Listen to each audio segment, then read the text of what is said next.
Hello and welcome to another episode of the Perth to Paisley Podcast, a podcast dedicated to Heart of Midlothian Football Club. The Jambos have hit the dizzy heights of 7th place in the Scottish Premiership table before they play two fellow top six contenders in Edinburgh this week. To discuss the weekend win against St Johnston, along with previewing two massive matches for the Men in Maroon, is myself, Adam Kennedy, and my co-host, Daniel McIver. McIver, how are you, my friend?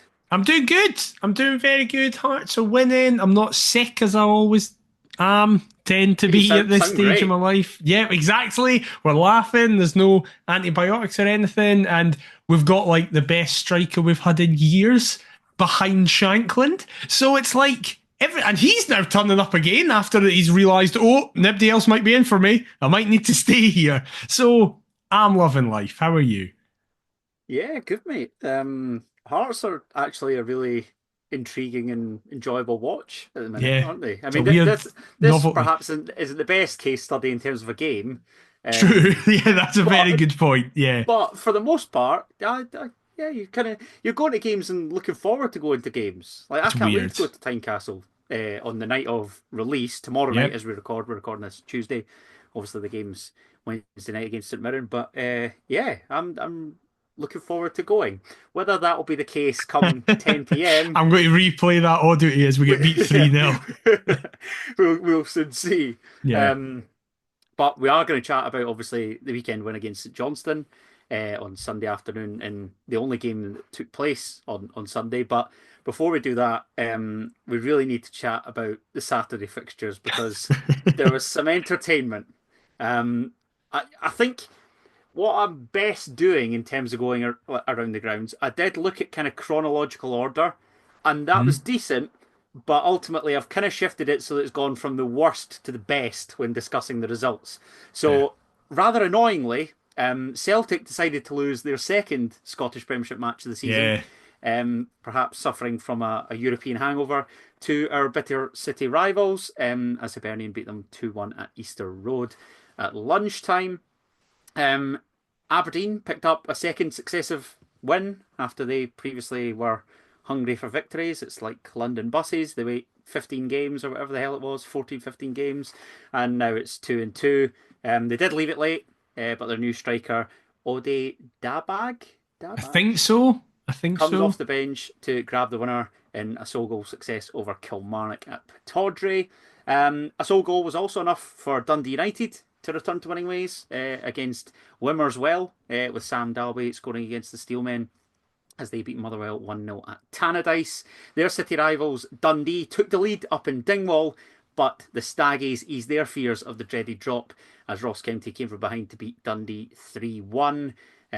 Dundee are certainly slipping and sliding down that league table, which is pleasing to see. However, arguably even more pleasing to see was Rangers losing at Ibrox 2-0, albeit it's to St Mirren, who we play in midweek. But that proved Philippe Clement's final match as Rangers manager, beaten by the Buddies as St Mirren claimed back-to-back league victories over Rangers for the first time since the 1979-80 season, and their first victory at Ibrox since November 1991. Neither of us were alive No. the last time that happened. For quite a few years either. Yes. So, of course, that's what happens when they're due to play us next. What did you make of the other quintet of Scottish Premiership matches? Well, of course, we play the two teams that just beat the old firm in within 4 days of each I other. hadn't even thought about that either. Yeah, Brilliant. yeah, exactly. Everybody else in Fantastic. Scottish football is like, well, hey, the duopoly has been toppled for a weekend, and Oh, every Hearts no. fan's like, I sound cool. It's bad enough that Hibs are one of the Yeah, teams to win, but then, yeah, St Mirren added onto that. And it makes the Rangers defeat at Tynecastle even more infuriating, yeah. where it's like you batter them, but just couldn't Look what happens when you couldn't don't finish their score own dinner. goals. Um, And take your chances. yeah. The the main thing of the weekend, I don't really have much to say apart from Dundee, I think, will now finish 11th. I think Wow, they will really? now finish 11th.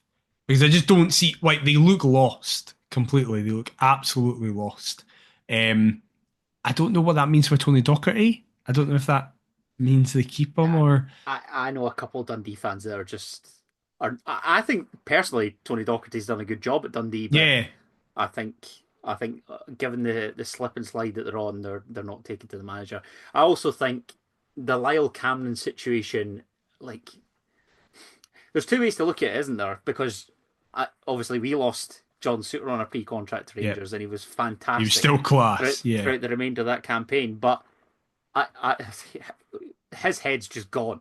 And you hear talk that previously it'll be nice to kind of Tony Docherty when they're in the team environment, and he's slewing him behind his back, and you hear murmurs. You hear different things. I don't know if there's a frustration that he's not been given that move now. Yeah, being allowed to leave. Yeah, I don't know. And yet, you look at the squad, I actually think it's okay. It's all right. Yeah. Yeah, I don't think it should be. So is that, again, kind of more ammunition to aim at the manager? Possibly. They're good crack, Dundee, to be fair. Like, I think that goals at either end. Like, just for an entertainment perspective, they should be kept in the league alone. It'd be brilliant if they did finish 11th and then they, like, just won the playoff against, I don't know. No, unless it's... But that's what I mean. I'd rather have like Ayr and Falkirk Cup than Dundee and St Johnston. Yeah, I get for a wee bit of freshness. Yeah, if it came down to a playoff final between Dundee and Livingston, I'd want Dundee to win all the way. Yeah, sorry, Gowser and Macaulay Tate. Sorry, all the Hearts connections. But Livingston, we've just got rid of. They were the jobby that did not flush. But I like Gowser. I like Tate. I like Martindale. We'll cross that bridge when we inevitably come. I think Killie are going to be fine. I just don't think they're going to be successful, but I think they're going to be fine. Like, I can't work out how good they are or not. Watch them beat Rangers on Wednesday night, and then they'll probably lose at the weekend or something. Yeah, 100%. Aberdeen, again, their 2 wins have came against 2 not great teams, so I'd like to see them play like an informed team or a objectively good team. But fair play to them. That's 2 wins on the bounce. Like, he's eased the pressure, Jimmy Taylor. Yeah, 100%. They needed that. Dundee United, okay, cool. You guys exist. You're happy for Jim. Yes, I am. Love him. Love that beautiful man. And right, the 2 main games. So the Celtic Hibs game is just really annoying. It's just really annoying. Incredibly annoying. It's like, come on. Like, I know we beat them like twice within a calendar 2 years. Right? That makes it. That's a period of time.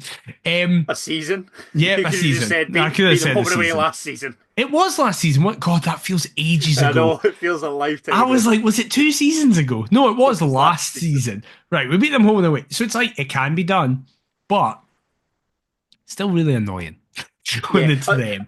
It's like, yes, Celtic have been beaten, which you take great satisfaction from. Yeah, you're still buzzing about. But it's at Hibernian's expense. Yeah, I'd much rather Celtic win every one of those games. 100%. Did see on the terrace, Fowler and Sked made a very good point that I hadn't thought of. A positive to take from this is that Celtic will not let Hibs knock them out the cup. They will be right up for that game. Great point. I hadn't thought of that. As far as the rest of the season is concerned, my mind is firmly put at ease. That's all Hibs, we need. Just get them out. You can win that league game. That's fine. I'm all right with that. Yeah, exactly. We do not want a repeat of some horrendous from a decade ago. Just because it'll be asked, I don't know if the ball's out, but personally, if I had to say, I'd say I think the ball is out of play. If I had to be asked, I think it is. I take no joy in that. I'd love it to be that it was clearly in play and then it's like, oh, for God's sake. But I just don't think you can really tell to understand the controversy. On the flip side. Clearly in play for me. Hard done by against Hibs. I do not understand the logic of sacking Clement now. Because if you're going to sack him after a loss in the league, why wouldn't you have just sacked him after Queen's Park? In a weird way, it's suggesting losing to St Mirren is worse than losing to Queen's Park. Because clearly, like, the logic was they were going, we're doing well in Europe. The league's fucked. Domestically, we're gone. We're just going to keep him for that. You then play one extra game and you lose at home in the season that you have just admitted means not, like they could lose every game, they could win every game, and their season doesn't change. It doesn't matter what they do domestically. I think they've just been negotiating since the Queen's Do you Park. think? Do you think it's just as in that? terms of his payoff, yeah. I hadn't actually thought of that. That could be a good point. I just because that's the only thing I'm in full agreement with you. That is the only thing that you can kind of latch onto. Because then you hear talk that it was supposedly, was it 1.2 million? 1.2 million, yeah. And he's given back 600 grand. But then I saw that that's not true, and actually his backroom staff are minimum getting $1 million, and he'll be getting more than that and stuff. So like, I don't know, an but absolute mess. It's hilarious. I know that there'll be Rangers fans listening going, aye, but it shows there wasn't a reaction after the Queen's Park thing, and against Hearts we just got lucky, and like they were awful against us, and it's like just got lucky in the circumstances and stuff. Yeah, but it's like, I don't agree that that's justification to sack him when the logic was your European form is a completely different thing. For some reason, I don't know why. In Europe, he's actually done pretty well. I've no idea why the European form is so different to the... Because you often get that. You often get where it's like, a team's not doing amazing, but they do quite well in a different competition. It's very rarely that a team is doing so horrifically bad in their kind of bread and butter, then in another competition they're flying. Like it's weird. That's been the case for a good few years, though. I know, they have. James Tavernier said it in that programme notes that came out, saying that they prefer to be the underdog. I mean, the fact that he wasn't chased out the door there and then after saying that is incredible. But they also don't have enough players to break teams down. Yeah, 100%. It was basically the exact same as us, like a good few seasons ago, where all of our midfielders are of that same kind of industrious, sort of nitty gritty, like sit in front of the back four. There's nobody that plays that killer pass, that penetrating pass. And then one of their new first team coaches, Neil McCann, I mean, his analysis on Sportscene after the St Mirren game was incredible. He talked about how it went from Raskin back to Insiala, back to Butland at one stage, and you're thinking that, like, it's the money that they've shelled out as well for some of these players is unbelievable. And that's the thing. Great viewing. The appointment of the staunch Avengers is just the most insane thing ever. Like, I cannot believe there's Rangers fans who are happy with that, who have went from like option, though, it's so cheap, and it's like, I've seen all the clips from when Barry Ferguson 5 years ago was an open goal, speaking about how he sees himself in. I thought you were going to say about driving the orange Ford Ranger. The most, like, he's the most pathetic man alive, right? And just, it's something that you would see on either a Celtic message board as a laugh or only an excuse sketch. Like, it's absolutely wild that they did that. Must be absolutely wetting themselves at that. Some of the tweets, to be fair, have been incredible. Some of the power that's just been. It's been so it's funny. Been amazing. I've loved being part of it as a neutral. But it's like, imagine being a Rangers fan. I mean, God help you. But imagine being a Rangers fan who is having not just to experience it, but you'll get loads of them who are in denial and try to justify it. Where it's like, it makes sense. It makes sense. He knows it's like none of the players who are playing for like Celtic or Rangers maybe, no one at Celtic in that squad will have a fucking clue who Barry Ferguson is, right? Like, you're telling me like Kuhn knows who Ferguson is, so we'll be scared of coming up against them.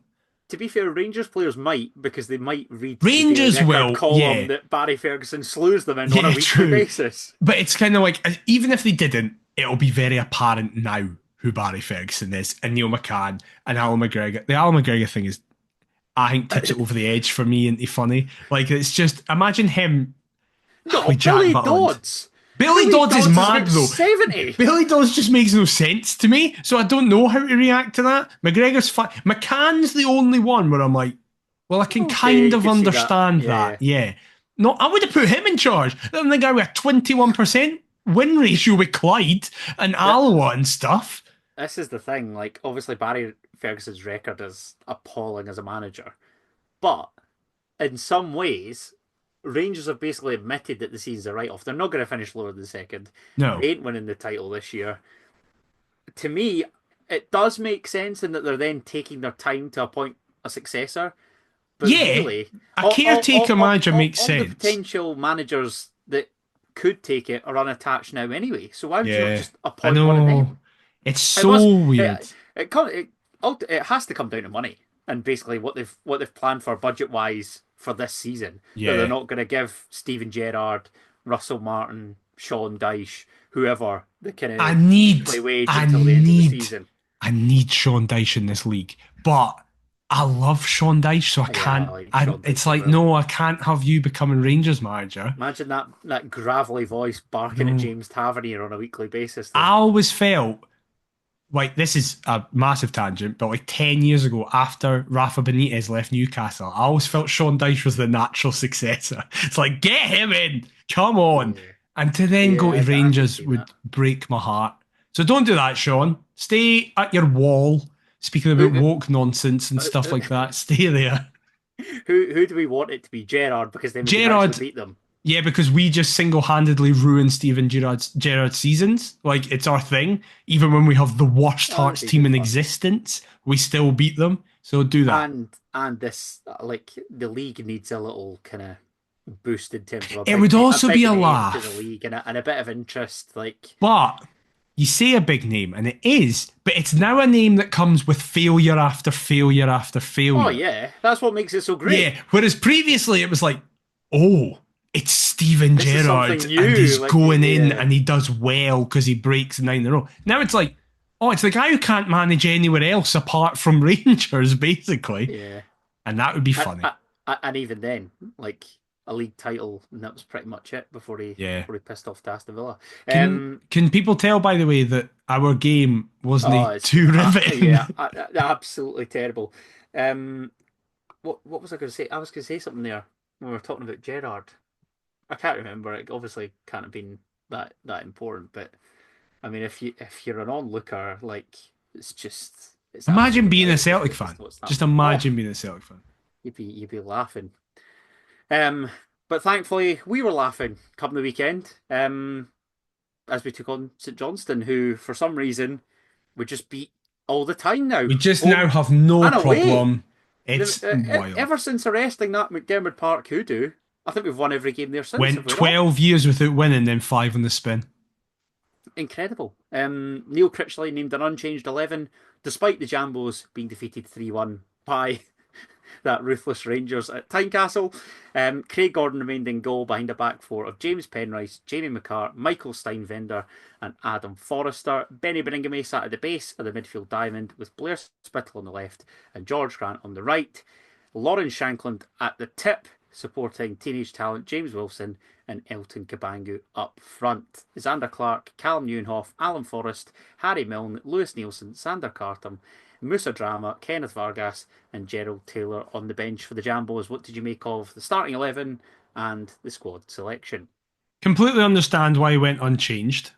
Because, yes I even know... despite defeat. Yeah, I was going to say, I know neutrals might be like, what? You got beat 3-1. But it's like, no, if you watch that game, yeah, I could understand it. I was slightly gutted, though, because I wanted to see Cartam in from the start. But then, let's just speak about it.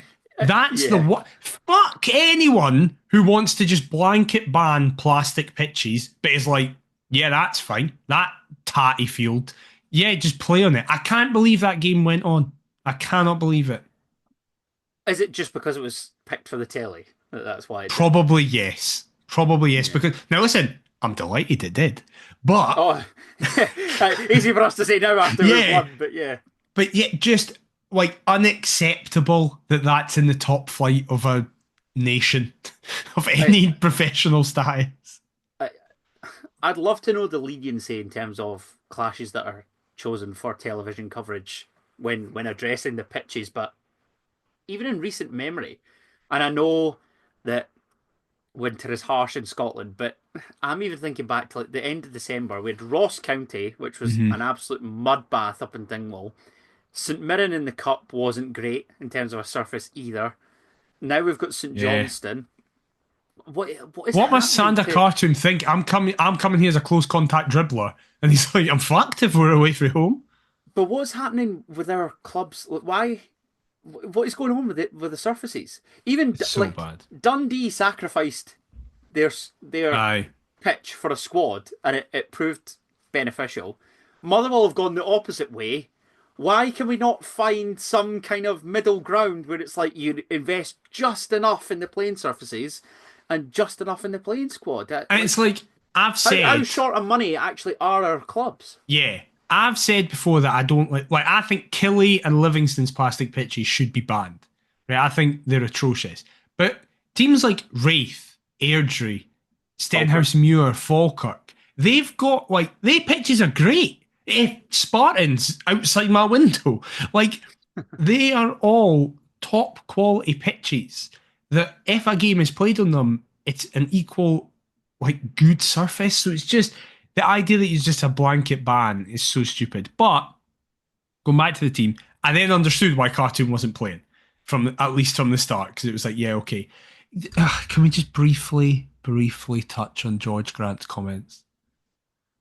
We can. What I was going to say is that I'm looking at these surfaces, and previously I was kind of pro grass, but now I'm in a really tricky spot where if it's of a decent enough caliber as an Astro, I'd be willing to accept it, but I still don't think it's a good look for Scottish football if it's in the top tier. That I do agree with that, but I'd rather have a bad look from the outside and still being able to play football and a on decent good surface pitches. Than the opposite way 100%, around.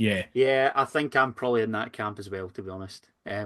What were George Grant's comments? What do you mean? Just the one thing that he said where he was like, and I know his point, right? But he said the sentence, I just don't think Hearts fans have seen the best of me yet, whether that's due to me being in and out of the team or the team not performing well. George, Sunday was your 102nd appearance for Hearts. You will have been here now by the end of the season for 3 years. If someone has not seen the best of you yet, you don't have a best that we need to be seeing. And it's like, listen, yes, under Critchley, Grant has improved. But I am really worried that means Grant's going to get a new deal. Because it's like, I don't think he's the worst player ever. I don't think he's the best player ever. But he's not at our standards.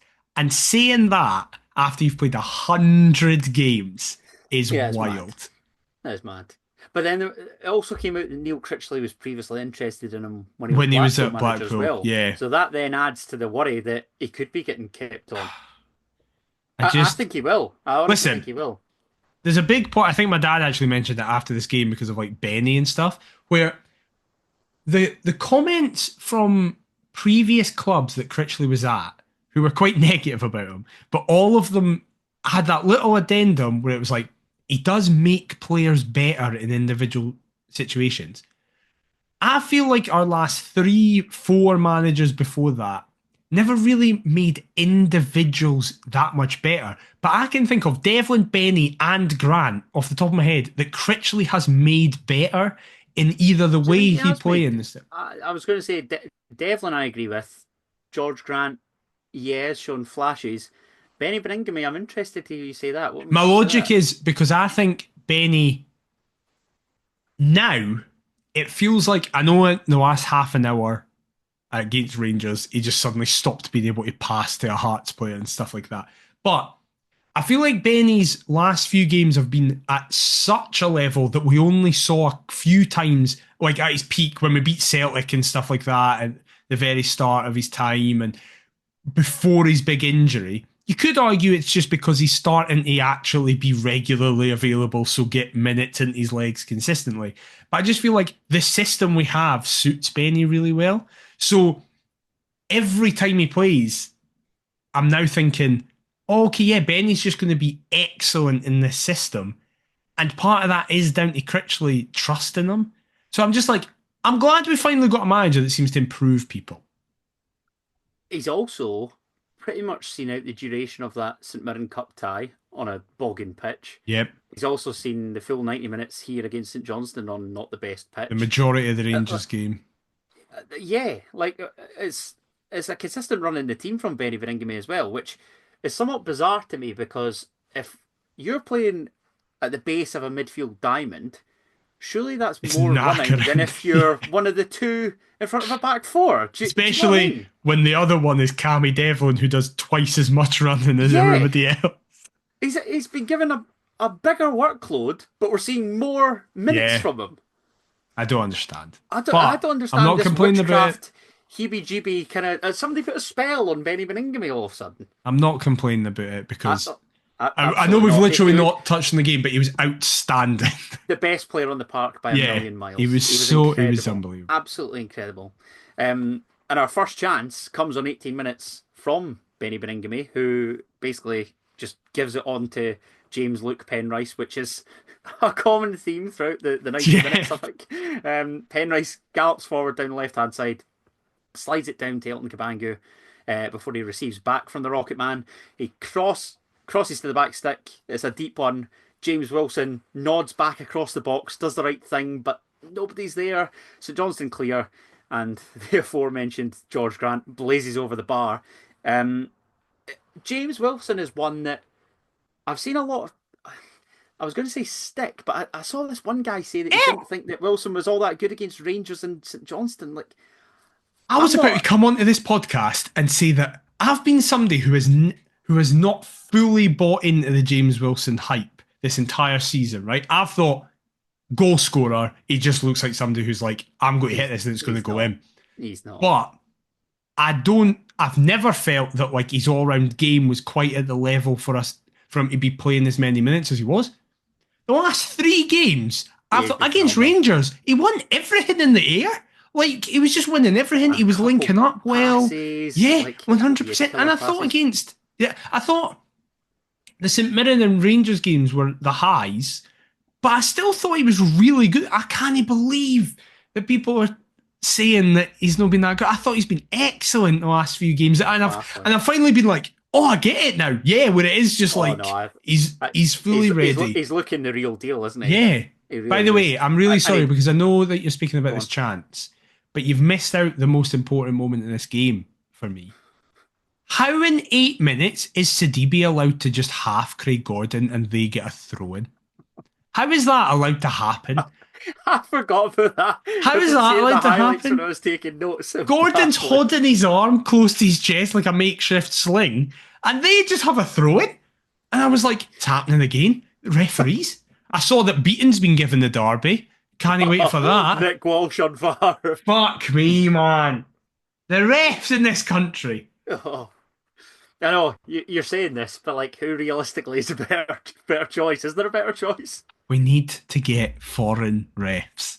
I've said this for years. Bring back the Estonians. Bring them over. I will always say... Imagine flying them out week to week. A daycare. But I'll pay for it. It's worth it. They just descend upon Glasgow and Edinburgh Airport.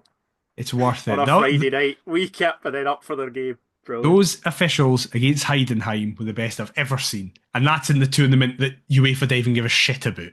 So get them in. The Tin Pot Trophy. Yeah. Sidibe's a real pest, isn't he? I can't work out if he's good or not.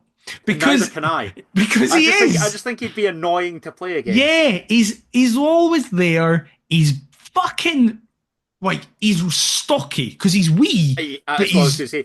But he's quick. He can shift as well. He's a built little brick. I don't know if he's good or not though, because whenever I see him, I'm like, you look quite good. But then I hear that it's like he goes 4 games without scoring. He goes 6 games without scoring.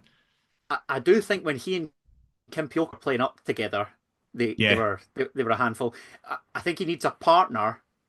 It's almost like he would thrive. He would thrive as like the Stephen Elliott of yesteryear. Yeah, if he had Kevin Kyle like nodding it on to him to just let him bomb on. Or is it just playing in that St Johnston team that you're not giving the best service? Or maybe, but listen. We're so cliche here. They're the most exciting St Johnston I've ever seen. They've actually got a game 100%. Plan. They've got a way of playing. It might not work a lot of the time. That actually can nick goals because they've never been prolific goal scorers. Like, fair play. They're going to get relegated, right? They're going to finish bottom. Keep Valakari on. I hope they keep Valakari on because I'm interested to see how he would do in the championship. Yeah, so am I. On 21 minutes, again, Penrice and Kabangu looking to link up down the left as our Belgian brute, gets the better of Daniels Balodis. Up comes the left back in support, and he aims to cross into the St Johnston box, but deflects the way of Blair Spittle. He advances, looks to curl one in at the far corner, but again, blazes over the bar.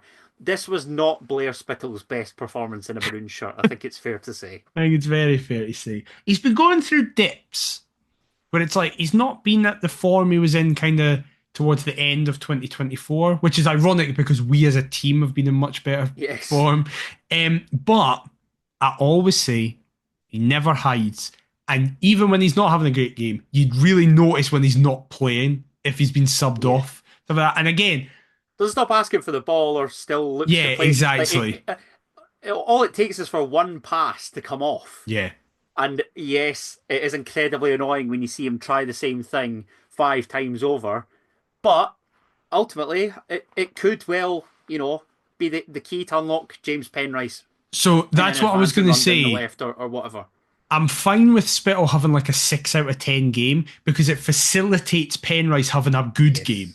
So I'm kind of like, okay, you can exist, and as long as you just play 1-2s with Penrice, it's like, that's fine. You just hang about on the left, and hopefully something will come from the right. Exactly. On 25 minutes, the pest himself, Adama Sidibe, tries his luck from range for the hosts in St Johnston's first real chance. After Jonathan Svedberg pounces on a poor attempted clearance from Jamie McCart, but the Swedish striker drags his effort wide of Craig Gordon's left-hand post. 30 minutes, probably our best chance of the afternoon so far. Barry Douglas receives on halfway for St Johnston. The veteran fullback, who's playing at centre-half, is closed down by George Grant. It cannons off James Wilson's face before Grant then pokes forward for our talented teenager.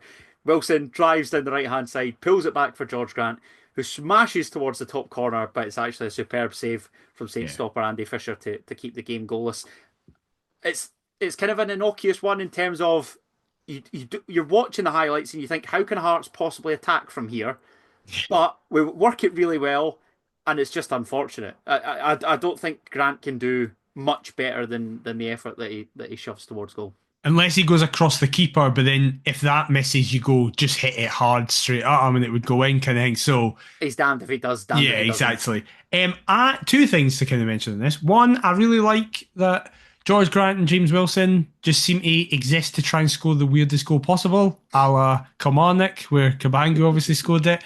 I like that this is a theme. Just keep trying to score wee FM challenges. But secondly, I forgot that this season St Johnstone had signed Barry Douglas. And I went, he must be about 41, 42. He's only 35. Yeah, I know. Mental. How? I listened to his Under the Cosh interview the other day. His accent is wild. It's the really weird. He has the weirdest voice of all time. But his story's amazing. Like, obviously, really? Went to Lech Poznan and was playing in Poland. Yeah. Went to Turkey, won the Turkish Cup. He's won the English Championship twice with Wolves and Leeds. And then he was talking about his Scotland career. How he didn't get a cap before he eventually did is beyond me, because he's been abroad and been really successful. Yeah, he's been at Poznan a few times. Like, he just kind of kept bouncing between them. Right. I always think of him at Leeds. I don't know why. I just have him in my head, even though it's one of the more. Maniac, so that was great. I mean, honestly, if you haven't listened to it yet, oh right, definitely I will. Good listening. But it's just mad that he's at St Johnston and he's nowhere near as old as I thought he was. Because even then, in the episode, he hasn't signed for Saints yet, and he's just kind of he's exploring his options. But yeah, fair play to him. Absolutely, he's going to get relegated, but fair play. But it could end up with a Scottish Championship title as well. True, exactly. He's just collecting them. Good for you, Baz. On 33 minutes, the ball's bouncing around on halfway. Again, really, just we're trying to broadcast Scottish football in the best possible light. You stick St Johnston Hearts on a Sunday afternoon, and ultimately you're serving up absolute dross. Yep. However, a player that isn't dross is Benny Beningame, who gathers, gives it on to Blair Spittle. He slides in Cabangu once more, and from a tight angle, he looks to smash it at the bottom corner, but it flashes wide of the mark despite the tight angle that he found himself in. I actually thought it was a really unlucky effort. He is really unlucky because it's as well worked as you can on this for taking it on from there as well. Aye, fair play. And it was just good to see. There is it's very basic to say, right? But it's just, Critchley is just like, I'm just going to go for it. and it's quite rare now in like 2025 to have a style that is so based. He's not just like, classic English Brexit 4-4-2. Let's just do this kind of thing. It's like you can tell that there's defensive units and phases of play and stuff like that. But it is just clearly a style where he's just like, nah, just you can shoot if you think you've got a chance here. Yeah, absolutely. Shoot on sight. And thankfully, Hearts would take the lead 10 minutes before half time. A poor Blair Spittle pass, again, just as we were talking about, cut out by Bozo Mikulic in the Saints back three. However, it comes back to Spittle. He fires it out to James Luke Penrice on the left flank. Luke motors forward, centres for Shankland. The skipper controls, swivels, fires towards goal. There's absolutely no doubt in my mind that it's a shot. Oh, that's interesting, because my dad immediately was like, nah, he's passing. I think it's a shot. Slides in, ensures that the ball crosses the line. It's dubious. It's up in the air as it appears that the big man's offside, but the Elton's goal is goal still standing. It's St Johnston 0, Hearts well done. 1. He's got an Elton John song pun in there, folks. He smashed it. I think Shankland is trying to shoot, but so do I. There's probably something in his head where he's like, but if I just get this at an angle across the box, somebody will be running in back post if I miss. It's putting in the mixer, isn't he? Yeah, exactly. At the very worst, he's asking for a teammate to stab at home. Exactly. But in my personal opinion and view, I think he's trying to put his name up in lights. I think listen, it's like it's not the greatest finish, but it's one of them like you have to be there. That's what you want your striker to be doing. Absolutely. And they all count, as they say. Yep. Initially, I thought he was definitely offside, but then you see that second angle, and you're like, oh, actually, he's onside like a mile because of the boy's foot. Yeah, on the far side or whatever. Yeah. Again, like we don't help ourselves, do we? Like this isn't to do with the technology. This is my gripe here is the lack of views and cameras. Like, yeah, I don't know if it's because our stadiums are ancient, not as equipped. Yeah, they just don't have the facilities to be able to. But even down south, like down south, they still have issues with VAR, and some of those stadiums are the most modern and high tech possible. I don't know what that comes down to. Is it simply money, the facilities? And I know it obviously comes down to money, but I mean in terms of kind of, it just feels like we've installed VAR Lite is the best way that I could describe it. It's like I think it's just like loads of clubs. Bitch version of VAR. Loads of clubs are just like, we don't have time to install all these other cameras, so we're just not going to do it properly. So it's even the lines. It's like fuck that, fuck that. And listen, thankfully there was at least one camera, and you could see. It was like, oh yeah, actually, he's miles on. Chuff for Elton, especially after the Rangers game. Oh, probably, I needed that. Yeah, I think absolutely. And again, it's one of them where it's like, as long as it goes in, it doesn't matter how it goes in. Yeah, absolutely. And could have gone 2 to the good prior to the interval. I'm amazed that it's taken us this long to chat about him. But Michael Steinwender, I'm in love. Assuming is turning into your favourite player already, McIver, steps out, wins the ball against the pest, who I think is just a total nuisance, Adama Sidibe. He then decides to just continue his run, Steinwender, links up with Shankland, not giving a toss, plays a 1-2 with James Wilson on the right-hand side.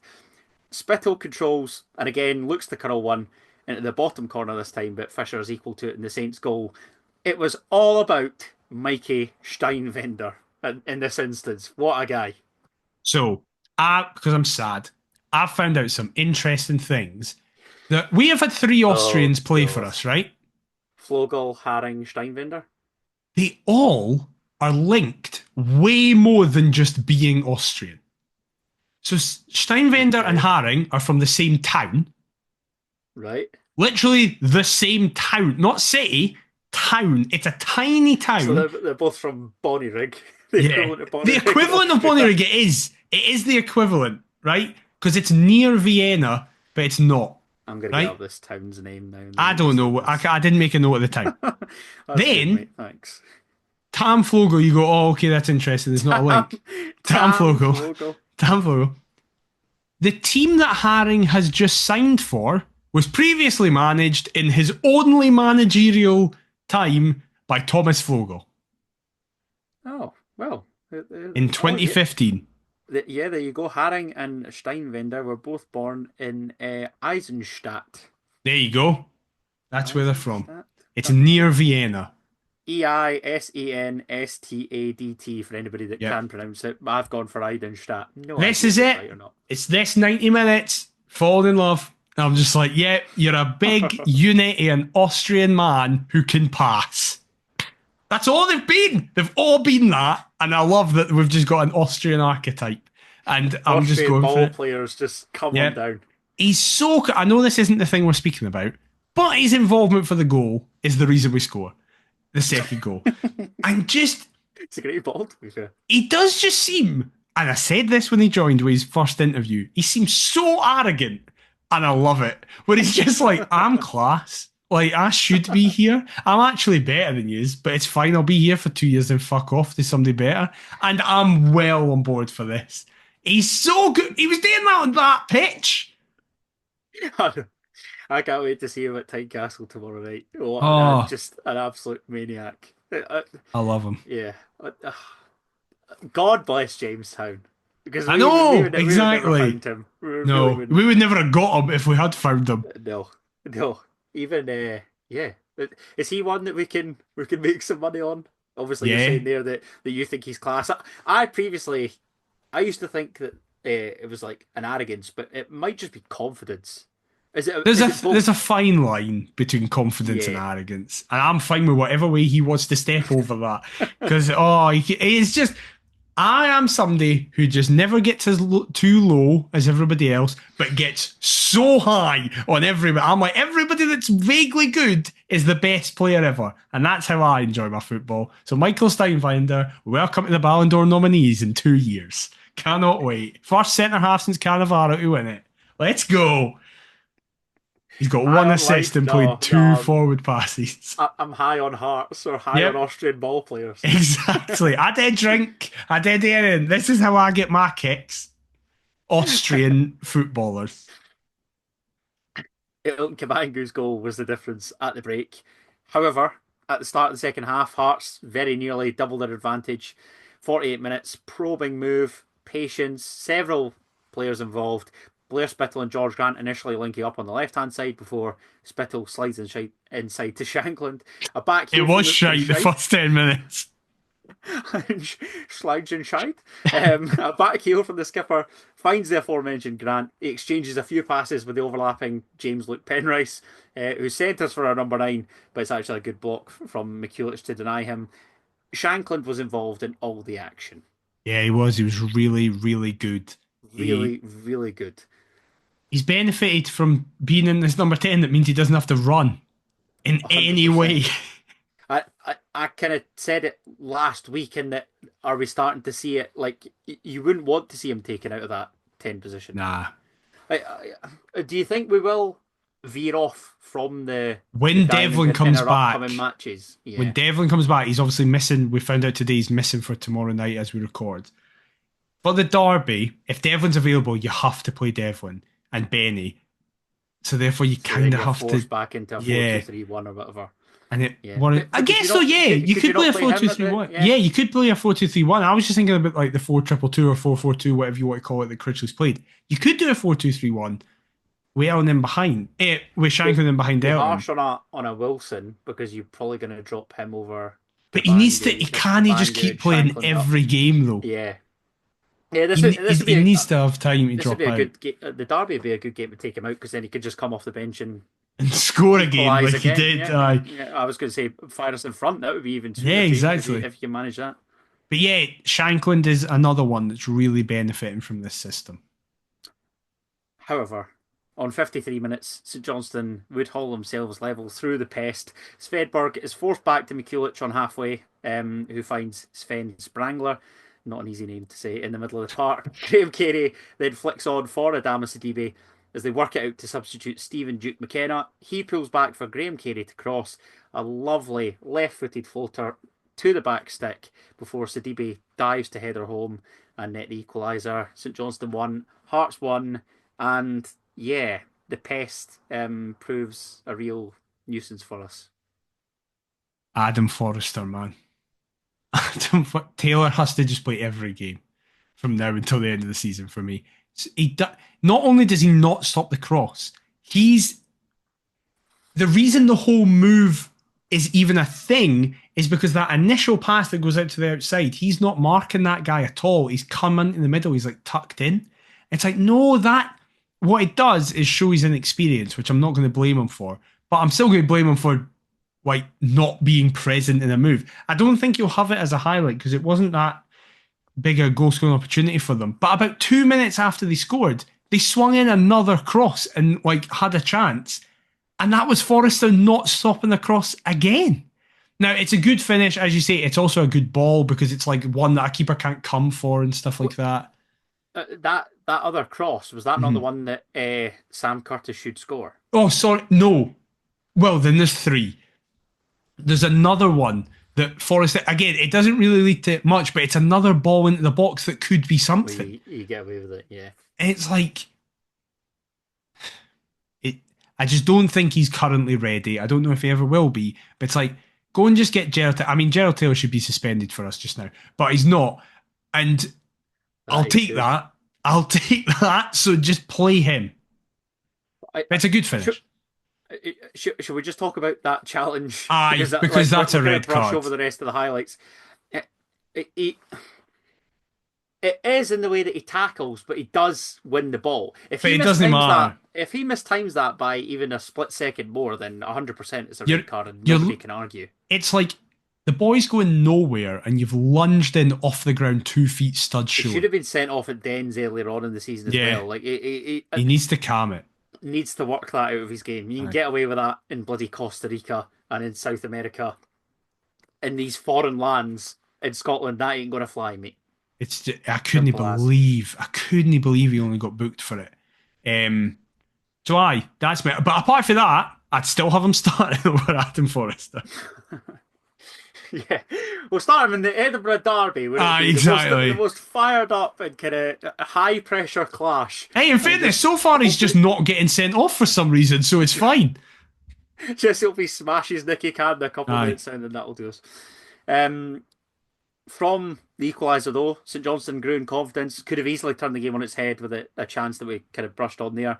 Graham Carey and Stephen Duke McKenna again looked to be the architects. Sam Curtis connects with the Guyanan's cross, looking to stab Saints in front from a few yards out, but he forces a sublime stop from Craig Gordon to prevent the hosts completing a quick turnaround. I really didn't want to touch on this because you are going to just mouth off about Craig Gordon. No other goalkeeper in the league makes that save. James Penrice then heads the rebound over the crossbar, which was great. But the save is...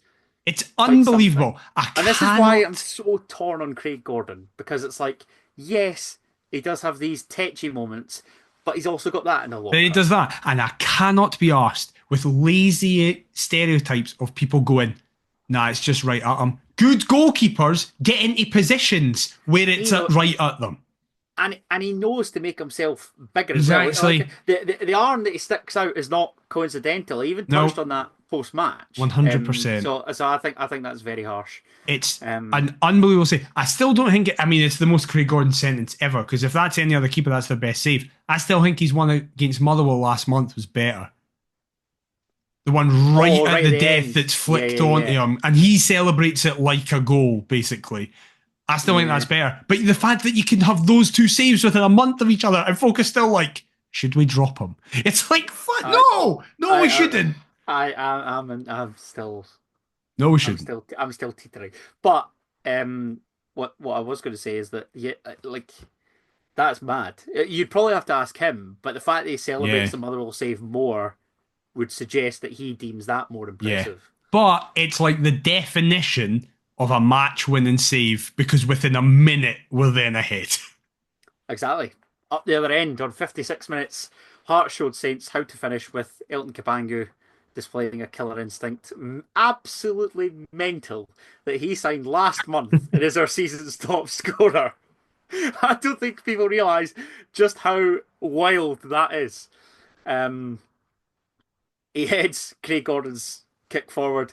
Blair Spittle gathers up the centre circle. He's forced back to Jamie McCart, who sprays it across to his centre-back partner, Michael Steinwender, who you have praised for his part in the goal. A great pass from the big Austrian means that Lawrence Shankland can receive and turn before he just sets Cabango in behind the back line. Such a good ball.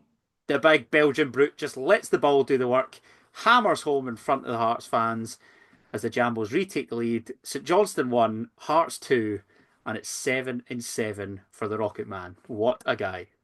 I said pre-January transfer window that if we could get a striker in who'll score even 8 goals, I think that'll be enough to sort us out.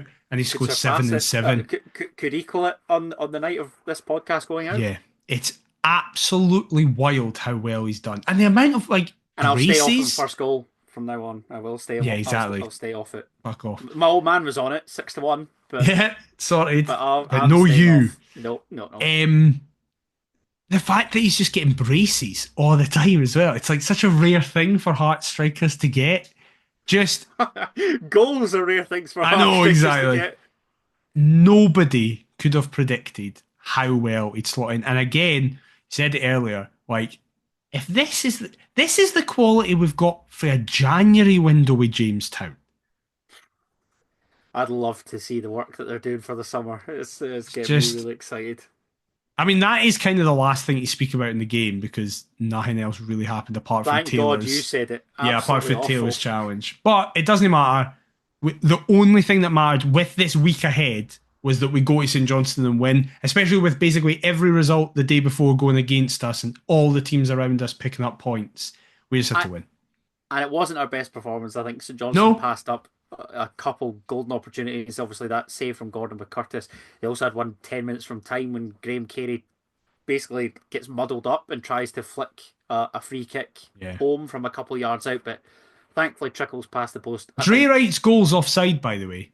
Yes, it is. It is offside. I don't understand the Sky narrative where they were like, we're showing where it's paused, and then a St Johnston fan page had to be like, no, it's not. Like, it's at a different point. I saw that. Fair play to the Saints fan for calling that out. But I don't think it was our best performance by any manner of means. The result's all that matters. My concern is that against a better team, we arguably could have been punished, and ultimately we're facing 2 better teams this week. 2 huge games in the capital for Hearts. St Mirren at Tynecastle on the night of release, Wednesday evening, before an Edinburgh derby against Hibernian at Easter Road on Sunday. The Buddies come to town off the back of their first victory at Ibrox in nearly 34 years. We struggled past them in the Scottish Cup, but did prevail on penalties. Beat them in Gorgie convincingly 4-0 before that, after a 2-1 defeat in Paisley, which proved which proved Stephen Naismith's final match in charge of Hearts. St Mirren just do this; they just get managers sacked. Yeah, did you see that? It's something like our last 3, and even then, I think it's like a good 2 or 3 of Rangers last. Yeah, it's crazy. Last few managers. And of course, we're yet to beat Hibs this season, having lost on Boxing Day at Tynecastle after a 1-1 draw at Easter Road in October, thanks to James Wilson's equaliser. This would be the perfect time to beat those pricks for the first time in 24-25. But what are we thinking ahead of these 2 games? I think we will go unbeaten in the 2. Okay. I think we'll get 4 points. I don't think 4 points is a disaster. I guess it depends how it happens.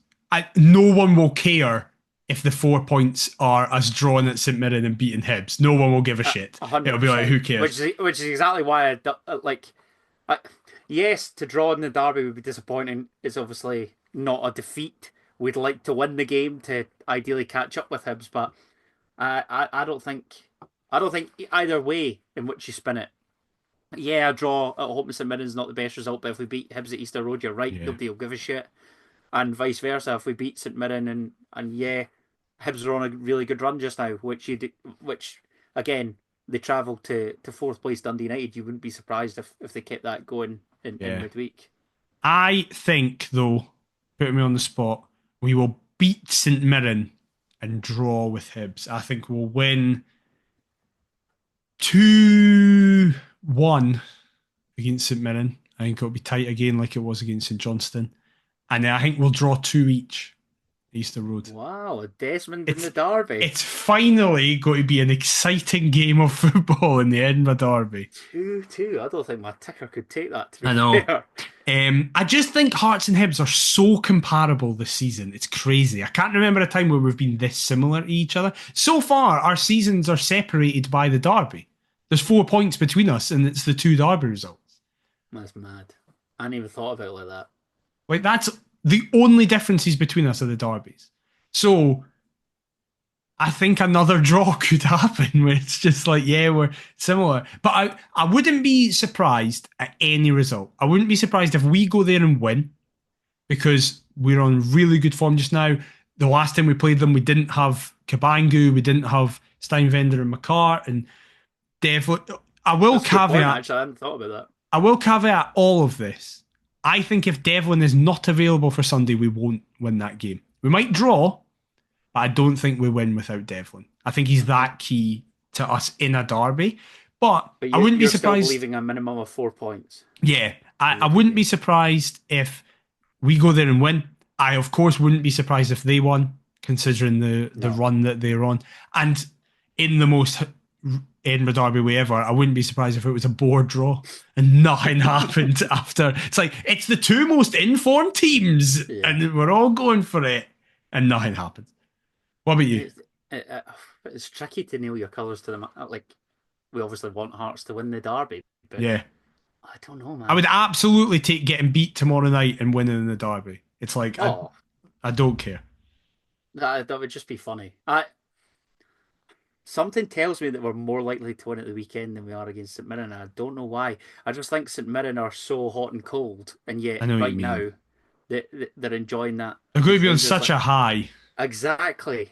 But then I see today that they've got, I think it's three players missing. Is it the right wing back, Caelan Boyd Munson midfield, and somebody else? So I don't. If they've got like Mandron and Olasanya though, they'll cause problems. That's true. Well, I go 1 each against St Mirren, but a 2-1 win in the derby. Out of our 2 score predictions, I hope yours is right. Like, if I had to pick who's got it right, I hope it's you. It would just be objectively funny if we ended Hibs' unbeaten run. Yeah, it would be. that would be great. That's I'm going to speak that into existence. Right, okay. There's no way we'll win both games. So no, we're not winning both. I will say that we will draw against St Mirren and therefore win at the weekend. It's like we win tomorrow night 4-0, but nobody's celebrating because we're like, we don't win 3 in a week. There's no way we win 3 in a week. All the players are like, what the fuck do you want us today? Could not tell you the last 9-point week we ever had. Nah, I know. No idea. But that's reasonably confident from us, though. Going unbeaten in a week is impressive on its own. Please. We're going to get beat in both games and not even score a goal.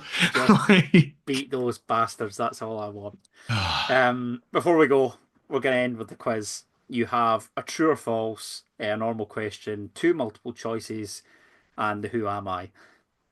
I'm going to be honest. Have you picked another guy that doesn't exist? No, upon reflection, this is a horrible quiz. Okay. I thought I was going to be nice with the who am I, but it's nasty, and then therefore the questions before it, You've picked a man that has never played for us. I know you have. No, he has played. Trust me. Okay. The fact that even needs to be times. The fact that needs to be caveated now is a disgrace and a disservice to this historic quiz. Question number 1 to kick off said historic quiz is your true or false. Oh, God. Both Celtic and Rangers lost on Saturday, but Hearts were responsible for one of the defeats the last time that this rare occurrence happened. That's true. Wait. I know the answer to this is that. Oh no, I thought you were making a point because I saw the stat that it was like the last time. It was the first time in like 6 years or something that the Old Firm were both lost on the same day. But I saw it was like, no, but last year we beat Celtic and like Motherwell beat Rangers or something like that. Ibrox, was it? Yeah, but it was Saturday and Sunday. So they both lost in the thing. Right. So you're saying the last time. On the same day. I think that's false because I think Hibs beat somebody and then I reckon who the other one was. So I'm going to say You're going false. false. Yeah. Daniel McIver, you are correct. It is false. Was And Hibs one of them? You mentioned Hibs there. So the Old Firm lost on the same day for the first time since February the 3rd, 2018, where Kilmarnock beat Celtic 1-0 at Rugby Park and Hibs won 2-1 at Ibrox against Rangers. I have no idea why I know that thing about it. Maybe my Hibs mate said it to me over the weekend, and I've no idea. I definitely didn't know that Celtic thing. I couldn't have told you who beat Celtic. I saw it was Barry Anderson's tweet, so I thought, yep, that's instantly going in. Having that. Thanks, Baz. Question number 2. Hearts beat St Johnston 2-1 for the third time in 2024-2025, with 5 different players having scored for the Jambos against Saints this season. But who are the 3 different Saints players to have scored against HMFC? I couldn't even have done it if it was Hearts players. I would have got 4. Penrice, Spittle, Cabangu, and I assume Shankland, but I don't know who the 5th one is. All right, I don't. Right. Sidibe. Yeah, obviously, on Sunday. Graham Carey. Yes. Was that the penalty? Yes. Oh, right, I don't who scored. Who's a St Johnston player? Ryan McGowan doesn't play for the Faith anymore. The only other St Johnston player I can name, I know it's not him, but Dre Wright. Do you not remember the episode where you discovered that this young man was in fact the relative of a former Hearts player? Oh, it's fucking... I was about to say Sandy Clark. Nicky Clark. Also a penalty. Correct. 2 Devlin. pens and Sidibe's was the first from open play. Aye. I wouldn't have remembered that because I wasn't even thinking of that game. Like I forgot about that game. That's exactly why I put the question to you, because I forgot all about it as well. I could have told you Carey and obviously Sidibe, but I had no That was the game that Benny did that run and played at Vargas, Correct, Vargas. Very good. Question number 3 is a multiple choice. Hearts won their 9th consecutive match against St Johnston last weekend, but in which decade did the Jambos last win 8 straight games against Saints? Was it A, the 1950s, B, the 1960s, C, the 1970s, or D, the 1980s? Right, we were shite in the 70s, so it's definitely no then. We were really good in the 60s, but this is the thing, I don't know when St Johnston were playing in the same league as us, right? So you could technically be like 50s, and we only played them the 8 times in that decade. These stats are flawed. You've got Sky to blame for this one because I heard it in the commentary. I am going to completely go on the basis of we were good in the 60s, so I'll go to the 60s. Daniel McIver, your logic has served you well. It was the 1960s. We won everything and beat St Johnston loads. There we go. Beat St Johnston loads, and as you rightly say, League Cups. Yeah, fucking hundreds of League Cups. Yeah. Question number 4. How have I got the 2 for 3? You've done weird questions, right? And then it's just who scored in games you've watched this season. And I'm like, I know, damn, I should have done the fucking Hearts scorers. Vargas, man, I wouldn't have got. Oh, of course, yeah. And I think it was a Nicky Clark own goal as well for the. Oh, the corner. Yeah. Right. Question number 4.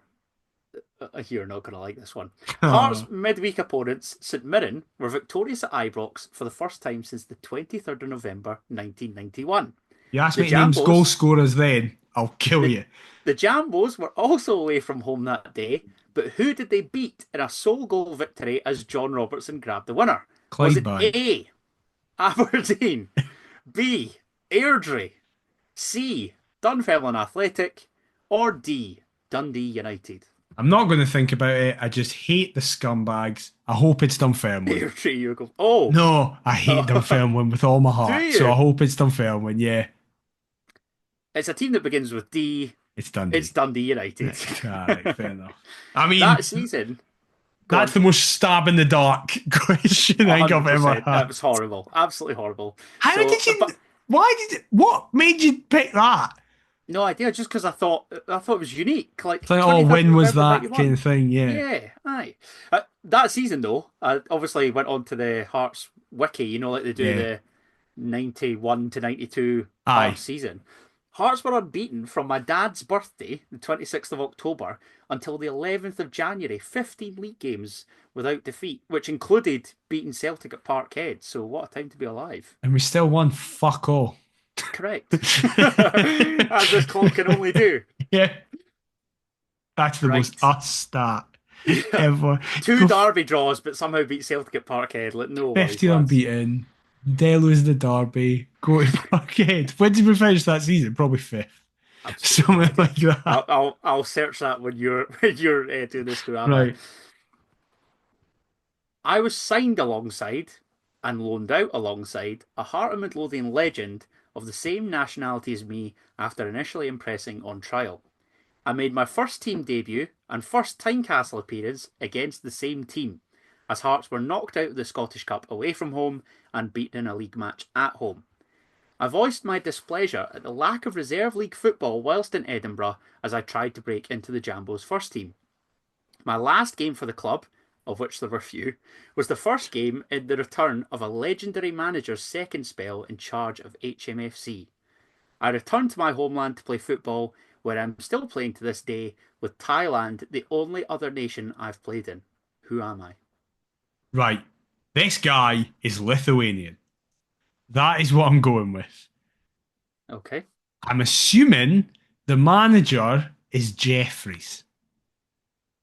JJ, the grandfather figure of Heart Midlothian Football Club. So do I ask the years when I've already roughly worked out the years? But if I'm 91 wrong, 92, that 15 game unbeaten run, we finished second in the Premier oh, Division, McIver. fair enough then. Sorry, Robbo and the boys. A point ahead of Celtic. There you go. Wow. 9 points behind champions Rangers. Bloody hell. Imagine only 127, finishing 9. drawn 9, lost 8, scored 60, conceded 37. Wow. When you first said the clues, my brain just automatically went to Velichka, but we never sent Velichka out on loan. Because my logic was him and Zal made their debut technically in a trial against Osasuna. I was there. And Game as well. Zal's a legend, obviously. But we never loaned Velichka out. Remember, you've got your questions, so you Yeah. can ask away. I feel like I've stuck with the fact that it's JJ and that he's Lithuanian. But now I don't know what I'm not asking the clubs because that's not going to do me any help. So I am going to narrow it down. Between what seasons did this man play for Hearts? I shall get this man's Wikipedia up. He's not even got the Wikipedia up. Well, because I was Googling 91, Nah, 92. there's no excuse. 2009-10. It is For JJ. Fuck's the sake. old jam taps. I should have just went with my heart. It's also definitely not Velichka. The real problem is I don't know a single Lithuanian from this time period. Oh God. But I don't you've know got any. another question. I don't know any players from this time period that barely played. This was a shit Hearts time. This is a shit Hearts time. It's not a year in the future where we have Kyle and Temps and stuff like that, and then we then go on to win a cup in a couple that 10 of years' 11 time. season was great, but Yeah. 08, 09, 9, 10. Nah, bad. Very bad. Cuckoo.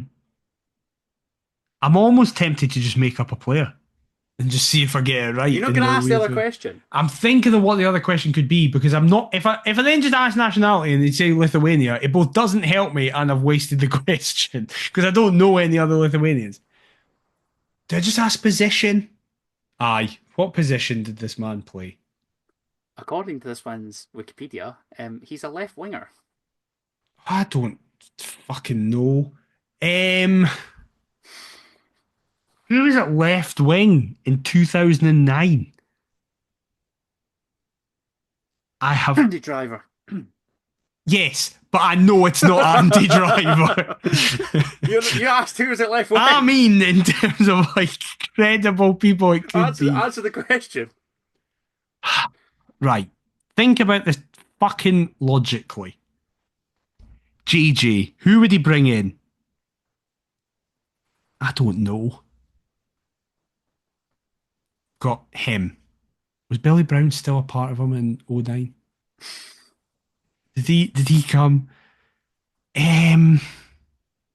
We've done like the only player that came to my head was Eggy Johnson. Wasn't a left winger, and we've done him. And like he also didn't go out on loan. Do we have an Icelandic legend? That's also a very good point. Right. Come on. Lithuania. Egger Johnson is just every single week the polar opposite as to what the clues are. Right. I'm going Lithuania. Think of obscure Lithuanians that have played for this football club. I can't. Here a while. We could be here a while, but also I can't think of any of them. One has popped into my head, but I both think we've done him and I think he was a right back. But I'm going to go with him because I can't think of anything else. But it is actually a credible guess from around this time period. However, he might be a season before. I don't think he played under Jeffries. But I also don't know his first name. But the boy, was it Sinekas? Is that a Hearts player? Is that a Hearts player? Or am I just thinking of Sinekas? Because I watched the game at the weekend, he came on. Am I just thinking of Sinekas? Right, it goes to him. I'm going to Google if we've had a player called Sinekas as you tell me who it is. Hearts Sinekas. It's not. Marius Sinekas is a Lithuanian footballer who played for Hearts in 09-10. Why do I know that? That's, to be fair, I feel like giving you the point for that. Because it's not Marius Sinekas. He played from July. It's not even the same nationality. It's not a Lithuanian. He's not a Lithuanian. Shit. Do you want another stab in the dark? No, because I don't. I now am all off the. What? Okay. Who is it? An Aussie that I've just not thought of? I don't know any. It's not Dylan McGowan. No. Dylan McGowan. I mean, he did sign with his brother. Yeah. And was loaned out alongside his brother. But it's not Dylan McGowan. Dylan McGowan played for way fucking longer than that. No. I've got his shirt from when he was at Aberdeen, the last game of the season. That's nice. The correct answer, who signed alongside Ryan McGowan and was loaned out to Ayr with Ryan McGowan, is Rocky Visconti. Do you remember him, McIver? No? We need to have discussions and an intervention about you making up players. Right? This is ridiculous. I mean, in fairness, how do I have the cheek to say that after I've said Marius Sinekas as my guest? I can't believe that, by the way. He's 38. Marius Sinekas played for Hearts. He had a trial spell with Hearts in February 2009, but failed to win a contract. But then rejoined us for 5 months. July to...